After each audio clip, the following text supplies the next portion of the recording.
think you're going to find this tutorial helpful. Let's get started. I'm actually using acrylic paper on block, and I put some framing tape, it's just like masking tape, around the edge so I get a nice white border. So I'm starting off with a flat 1-inch brush. As you can see, I've started my timer. This painting is going to be for 15 minutes. I do paint very fast, but I do think it's a nice way of warming up. Maybe not painting this fast, but I do like painting this way. I seem to sort of create different things because I don't think too much. I just paint from the heart. But I've mixed up white and yellow ochre, and I'm painting this all over the paper here to start off with a sort of base coat to get myself started. I've added a little bit of white at the top here, and I'm blending in, and it's very exciting painting this fast as well. I'm kind of painting from my imagination. I really love street scenes and people with umbrellas, so that's what I intend to do. So what I've mixed up here is some yellow and red to make some orange, and I've added a touch of pink and a tiny touch of blue. And what you get with blue and orange is you get some browns, and you get lots of different shades of brown. So what I love about just using 3 primary colours, and these are the 2 sets cool and warm version, is you get lots and lots of different colours, and you learn so much about colour mixing. And I've kept the painting here really, really simple. I'm just sort of blocking in an imaginary sort of cityscape here with buildings in the distance, using oranges and browns, just mixing up from these 3 primary colours with a touch of white as well. As it goes further into the distance, into the middle of the painting here, I'll get a little bit lighter, just adding a touch more white here. Acrylic paints do dry incredibly fast, so do make sure that you rinse your brush in between stages, because they could dry hard after a while. But also you do need to work pretty quickly so that the paint doesn't dry on the canvas or whatever surface you're using. So it's a good idea to really load your brush with paint so it gives you longer. You can add a little bit of water to sort of speed, to stop the drying time going too fast, or you can actually buy something called a retarder, and that slows down the drying time. I don't think I've got much problem of the acrylic painting drying too much here, not the speed I paint at. I think I've developed this speed and got quick because I've demonstrated in acrylics for many years, and in order for my students to have time to paint, when I demonstrated, I did it quite quickly to give them time to paint, just to kind of explain my process. So I've added actually here some red and blue and just cooled down the colours a little bit here, and added some pink as well, some yellows, just to get a variety of colours. And I brought some of the colour as well down into the road, the pavement as well, and just using the tip of my brush to sort of show the tops of the building. I actually think the middle building in the distance there almost looks like a cathedral. That was a happy accident. But I'm just blending away here and just keeping everything really loose, and I'm just stopping the timer there to give my painting a blow dry and to really rinse off, clean off my brush. And here I go again on a dry surface there. Now the reason why I use warm and cool primaries is you just get such a variety of colours. And for instance, if you were to mix pink, the pink I've got there, quinacridone magenta, with the cobalt blue, you'll get a beautiful violet. But if you were to mix the red with the Prussian or the cyan blue I'm using there, you'd get a very muddy grey violet. So you do get lots of different colours using the different primary colours, and I would really urge you to do some colour mixing exercises. It's just a good way of learning about colour mixing, but also just getting used to your acrylics as well. I'm actually mixed up some of the blue with the red, touch of yellow, and I'm just sort of painted some sort of darker marks in the buildings, and I'm using the tip of my brush to paint in some dark windows. You can also use the black for this as well. It is incredibly difficult to get the detail here with this flat brush, but the reason why I'm challenging myself with the flat brush and encourage you to just sort of limit your materials is because you sort of get rid of all the sort of distractions and you just concentrate on mark making. And it's amazing what can happen just using one brush. It is a bit tricky painting, people, but it's a challenge for me. But I really do urge you, especially using a flat brush, especially painting people and umbrellas, because you can just get these sort of basic shapes. Painting's all about colour and shape and tones and, you know, different marks. So I really encourage you. So I'm just painting some people here. I'm using sort of black with some red with the flat brush, and I always paint heads of people very, very small, exaggerate it. And I usually do an arch window for the body and just like two sort of like rectangles, skinny little rectangles that sort of end in a point for legs. I keep it really, really simple. I'm creating an illusion and keeping it simple, especially if you're starting out in acrylic painting or any sort of painting for that matter. So I've painted in the girl, the star of the show, in the centre there with some black for her hair, red for the jumper, a sort of a dark tonal colour for her skirt, and some dark boots as well, using the tip, the side, the edge of my brush, really getting to explore the mark making with this flat synthetic brush. So I've decided to go for a red stroke pink umbrella here.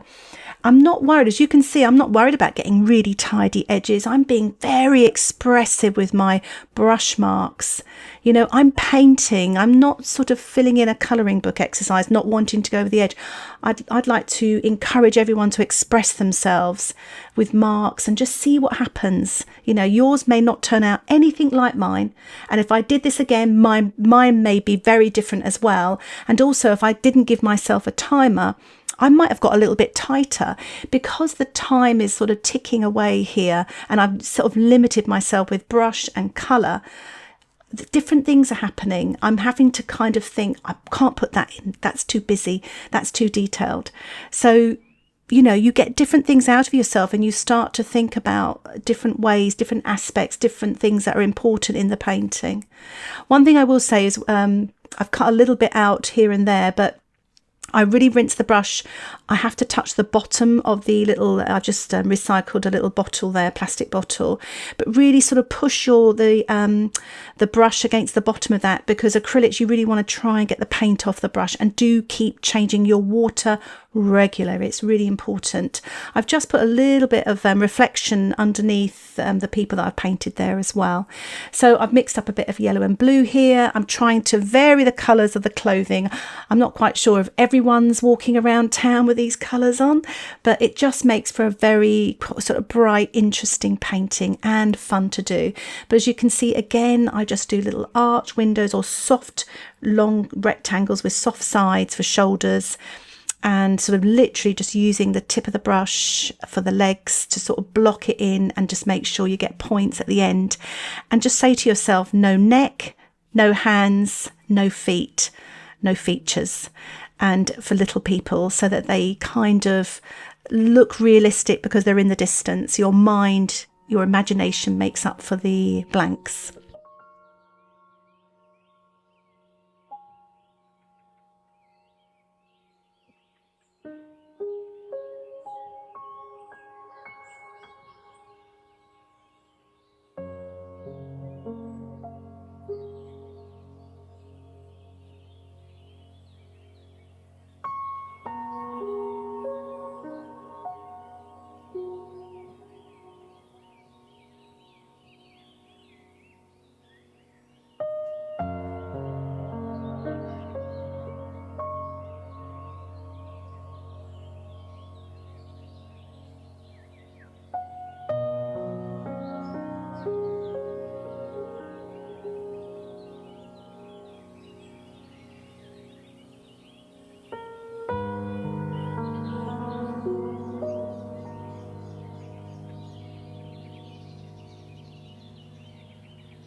putting in some lighter windows.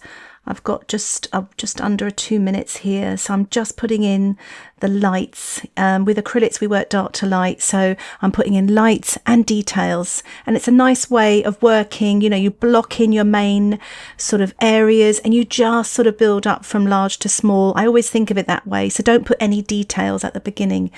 Just putting some highlights on some of the people now as well. Look, I'm frantically sort of washing my brush there. Just to say, it looks like the film is speeded up, but yes, I really do paint this frantically fast.